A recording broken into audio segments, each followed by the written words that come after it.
நெல்லை down அருகே கல்லூரி மாணவி தொடர்ந்து செல்போன் பார்த்து வந்ததை பெற்றோர் கண்டித்ததால் விரக்தியில் தூக்கிட்டு உயிரை மாய்த்து கொண்டார்.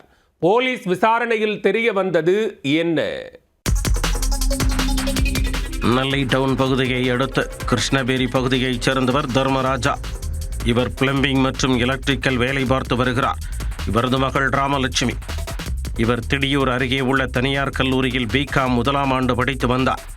இந்நிலையில் ராமலட்சுமி சரியாக படிக்காமல் தொடர்ந்து செல்போனை கதியாக இருந்துள்ளார். இதை பார்த்த பெற்றோர் அவ்வப்போது ராமலட்சுமியை கண்டித்து வந்ததாக தெரிகிறது. சம்பவத்தன்று செல்போனை பார்த்து கொண்டிருந்த ராமலட்சுமியை பெற்றோர் கடுமையாக கண்டித்துள்ளனர். படிக்கின்ற வயதில் இப்படி செல்போனை கதியாக கிடந்தால் படிப்பு எப்படி வரும் என திட்டியதாக தெரிகிறது. இதனால் விரக்தியில் இருந்த ராமலட்சுமி ஞாயிற்றுக்கிழமை இரவு தனது அறைக்கு தூங்கச் சென்றுள்ளார். கடும் மன உளைச்சலில் இருந்த அவர் நள்ளிரவுக்கு மேல் பேன் கொக்கியில் சேலையை கட்டி தூக்கு போட்டு உயிரை மாய்த்து கொண்டுள்ளார். மறுநாள் காலை அவரது அறை கதவு திறக்காததால் பெற்றோர் சத்தம் போட்டு கதவை தட்டியுள்ளனர்.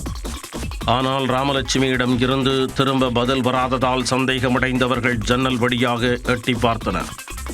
இதில் ராமலட்சுமி தூக்கில் தொங்குவதை பார்த்து அதிர்ச்சியில் உறைந்து போய் கத்தி கூச்சலிட்டுள்ளனர். அவர்களது சத்தம் கேட்டு ஓடி வந்த அக்கம் பக்கத்தினர் கதவை உடைத்து உள்ளே சென்று ராமலட்சுமியை மீட்டனர். ஆனால் ராமலட்சுமி ஏற்கனவே உயிரிழந்து விட்டார். இது குறித்து உடனே பேட்டை போலீசாருக்கு தகவல் தெரிவிக்கப்பட்டது. சம்பவ இடத்திற்கு விரைந்து வந்த போலீசார் ராமலட்சுமியின் உடலை உடற்கூராய்விற்காக பாளையங்கோட்டை அரசு மருத்துவமனைக்கு அனுப்பி வைத்தனர்.